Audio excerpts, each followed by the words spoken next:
ये सब anti national हैं। ये खाते हैं भारत में, रहते हैं, खाते हैं भारत का, हमारे आपके साथ रहते हैं, लेकिन इनके दिल में कहीं न कहीं भारत विरोधी तत्व हैं और बहुत सारों के दिल में तो पाकिस्तान भी बसा हुआ है। एक क्रिमिनल माफिया को, जिसके ऊपर इतने केस थे, जो 40 साल से आतंक फैला रहा था, गरीबों की जमीन घेर रहा था, गरीबों को जीने नहीं दे रहा था, इतने हजार करोड़ की प्रॉपर्टी बनाई है, या उसके खिलाफ कोई एक्शन हो गया, वो जेल में चला गया, तो उसको आप शहीद का दर्जा या भारत रत्न कैसे बना सकते हैं? ये कोरी बकवास है और कुछ नहीं है। और जनता को ये भी देखना चाहिए कि जब वो वोट कर रहे हैं, जब वो किसी को चुन रहे हैं, तो वो किस तरह से चुन रहे हैं, कौन आदमी है, उसका चरित्र क्या है, उसका चाल क्या है और वो क्या कर रहा है। इस सबको जनता को गौर से देखते हुए ही वोट करना चाहिए। सर, माफिया अतीक अहमद का अंत हो चुका है, जिस तरीके से उसकी हत्या कर दी गई, पर आज भी ऐसे कुछ लोग हैं, चाहे फिर वो कांग्रेस के नेता हों, जो कि भारत रत्न की मांग कर रहे हैं। और अभी बिहार के पटना जंक्शन पे भी अतीक अहमद के लिए नारेबाजी की गई है, अलविदा जुम्मा नमाज के बाद।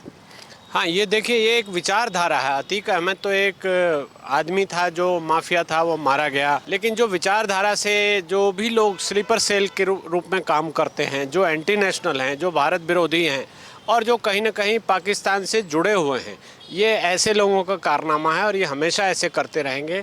जब भी ऐसी कोई बात होती है, जब भी कुछ ऐसा भारत सरकार या जो भी सरकार एक्शन लेती है, law and order enforcing machinery जब भी कोई ऑर्डर ले, कोई ऐसा एक्शन करती है, तो ये लोग बिलबिलाते हुए बाहर निकलते हैं और इनके अंदर की ये भावनाएं निकल आती हैं, चाहे वो कांग्रेस के लोग हों, चाहे किसी पार्टी के लोग हों, या नहीं भी पॉलिटिकली एफिलिएटेड है, तो इनकी विचारधारा इससे जुड़ के सामने आ जाती है, दिखाई दे जाती है। तो यहाँ हम एक ही शब्द कह सकते हैं कि ये सब एंटी नेशनल हैं। ये खाते हैं भारत में, रहते हैं, खाते हैं भारत का, हमारे आपके साथ रहते हैं, लेकिन इनके दिल में कहीं न कहीं भारत विरोधी तत्व हैं और बहुत सारों के दिल में तो पाकिस्तान भी बसा हुआ है। ये कोई नई बात नहीं है, ये बार बार ये चीज़ साबित हुई है, बार बार ये चीज़ दिखती है, बार बार हमको ये बातें सामने आती हैं। तो उस तरह से आप देखेंगे तो ये एक भारत विरोधी लोगों का जमावड़ा हो गया है। अतीक अहमद तो एक सिंबॉलिक था, जैसे ही पता लगा कि वो आईएसआई से जुड़ा हुआ था तो वो मारा गया या मर गया, जो भी हुआ। लेकिन जो ऐसे लोग हैं, ये इस विचारधारा को मारना मुश्किल है और इसको भारत सरकार को इस पर गंभीरता से काम भी करना चाहिए कि ऐसी थॉट वाले लोग यहाँ ना रहें। अगर रहें भी तो उनके दिल में ये विचार ना रहे और अपने दिल से ये विचार या तो प्यार से या किसी और तरीके से या डर से कम ये बातें ना बोले। भारत की भूमि पर एक क्रिमिनल के बारे में इस तरह के नारे लगाना, वो भी अलविदा जुम्मा के दिन लगाना, जब एक पर्व आ रहा है, तो ये कुछ लोगों द्वारा ये सांप्रदायिक जो विद्वेष है फैलाने की कोशिश हो रही है और ये कुछ नहीं है। सर, इसी के साथ जो लोग उत्तर प्रदेश के मुख्यमंत्री सीएम योगी आदित्यनाथ को लेकर ये आरोप लगा रहे थे कि उत्तर प्रदेश में न्याय व्यवस्था नहीं है, अतीक अहमद की हत्या कैसे कर दी गई है, आज जिस तरीके की तस्वीरें पटना जंक्शन से सामने आई हैं, क्या ये न्याय व्यवस्था का उल्लंघन नहीं किया जा रहा है? क्यों नीतीश कुमार एक्शन नहीं ले रहे हैं? हाँ, नीतीश कुमार तो एक्शन लेंगे नहीं, क्योंकि बिहार की एक प्रचलित कहावत है जिसमें वो मुस्लिम वोट बैंक के लिए कोड वर्ड यूज़ करते हैं और उनकी अपीजमेंट के लिए आपने देखा होगा कि नीतीश कुमार किस दर्जे तक चले जाते हैं और कितने नीचे गिर जाते हैं। तो ये कोई नई बात नहीं है। राज सत्ता के लिए इन्होंने, नीतीश कुमार या उनके साथी जो भी लोग हैं, जो भी पॉलिटिकल पार्टी उनके साथ इन मामलों में अलाइंड हैं, वो सब इस स्तर पे चले गए हैं और वो कोई एक्शन नहीं लेंगे। ये सीधा दिखाई दे रहा है, सबको दिखाई दे रहा है। लेकिन बिहार की जनता इसके लिए कभी नीतीश को माफ़ नहीं करेगी। जनता अब जागरूक हो गई, समझ गई है और इनका जो घटिया राजनीति है, जो गंदी राजनीति है, जो सांप्रदायिक राजनीति है, उसको देखने लगी है, समझने लगी है। और मुझे ऐसा लगता है कि इनको अब सत्ता में कभी आने का मौका नहीं मिलेगा। ये आखिरी बार है, जो ये करना है कर लें। चुप रह के ही ये एक तरह से उनका मौन समर्थन दे रहे हैं, तो जो भी करना है ये कर ले। लेकिन अगर एक्शन नहीं होगा तो बिहार की जनता इन चीज़ों को बर्दाश्त नहीं करेगी और जनता जागरूक हो गई है, समझ गई है।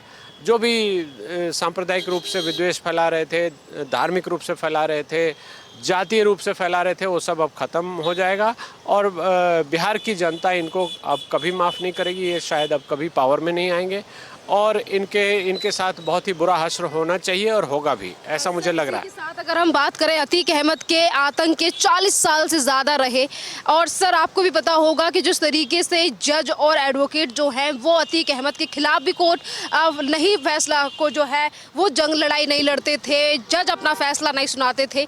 आज अगर ऐसे माफिया का अंत हो गया है तो फिर क्यों राजनीतिक पार्टियां इस पर राजनीति करती हुई नजर आ रही हैं और क्यों उसकी हत्या पे राजनीति की जा रही है?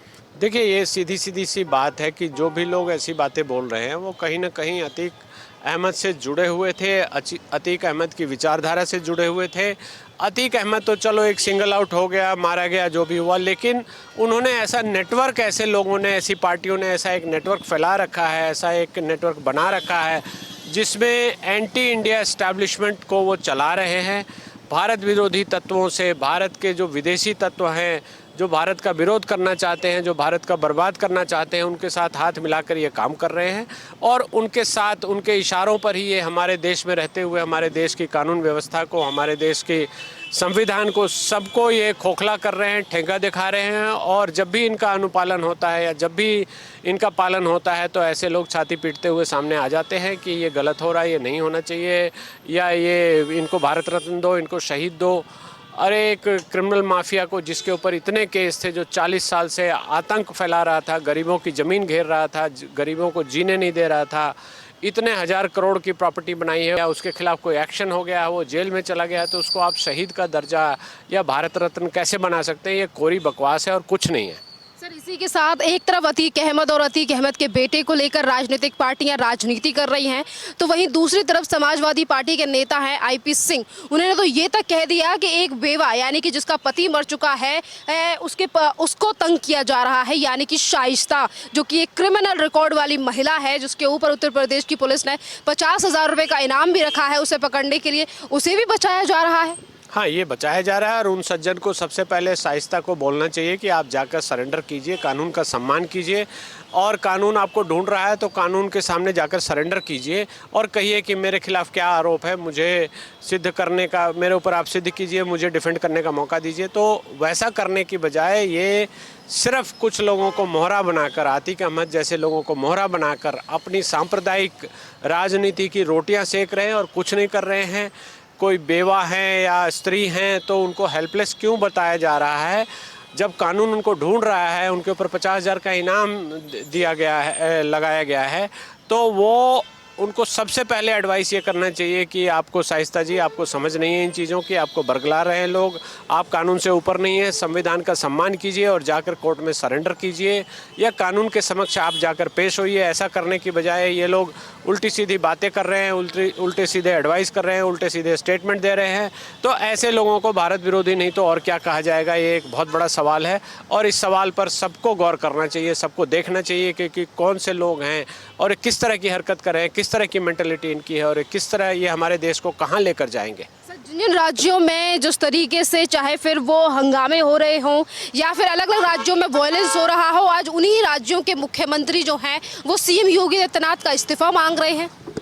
देखिए, सीएम आदित्य योगी का इस्तीफा जो भी मांग रहे हैं उनका कोई मतलब नहीं बनता। उनको ये सीखना चाहिए कि एक मुख्यमंत्री कैसे प्रदेश को क्राइम रहित बना सकता है, कैसे माफियाओं को घुटने पे ला सकता है, कैसे लोगों को अमन चैन की नींद दे सकता है। जो भी लोग पीड़ित थे इन सभी माफियाओं से, वो सब अब राहत की सांस ले रहे हैं। किसी लेडी का अगर ज़मीन हड़प ली है, किसी को कानूनी रूप से परेशान किया हुआ है, किसी को धमका रहे हैं, तो ये सब कार्रवाई अब योगी जी द्वारा जब की गई है तब जाकर प्रदेश में अमन चैन आया है, लोगों का सत्ता पर विश्वास हुआ है, लॉ एंड ऑर्डर कायम हुआ है। तो ऐसे मुख्यमंत्री जो इन बातों को समझते नहीं हैं, जो माफियाओं के थ्रू अपना प्रदेश चला रहे हैं, जो माफियाओं को हीरो बोलते हैं, बनाते हैं, अपने साथ बिठाते हैं, उनके साथ फ़ोटो खिंचवाते हैं, और एक मुख्यमंत्री साहब तो उनके कुत्ते से हाथ भी मिला रहे थे, ये सब फ़ोटो सामने आई है। तो वैसी हालत में हम क्या कह सकते हैं कि ये देश की जनता को ये लोग मूर्ख बनाते हैं और कुछ नहीं करते हैं। और जनता को ये भी देखना चाहिए कि जब वो वोट कर रहे हैं, जब वो किसी को चुन रहे हैं, तो वो किस तरह से चुन रहे हैं, कौन आदमी है, उसका चरित्र क्या है, उसका चाल क्या है और वो क्या कर रहा है। इस सबको जनता को गौर से देखते हुए ही वोट करना चाहिए। इमोशंस में आकर या भावनाओं में गलत भावनाओं में आकर, सांप्रदायिक भावनाओं में, जातीय भावनाओं में आकर ये सब काम नहीं करना चाहिए। जो भी मुख्यमंत्री है, जो भी पार्टी है, अगर वो काम करती है, अगर वो लॉ एंड ऑर्डर को दुरुस्त करती है, अगर वो कानून का पालन कर रही है, तो उसको वोट हमें देना चाहिए, ऐसा मुझे लगता है, ताकि हमारे देश में कानून का राज्य कायम हो सके। और जो भी ऐसे एंटी नेशनल या जो लॉयर, जो एंटी लॉ लोग हैं, जो क्रिमिनल्स हैं, उनको कानून का सबक सिखाया जा सकता है। ये बहुत ही ज़रूरी है। अब हम नहीं करेंगे तो कब करेंगे, ये हमारे लिए बहुत ही ज़रूरी है और हमको सबको ये करना भी चाहिए।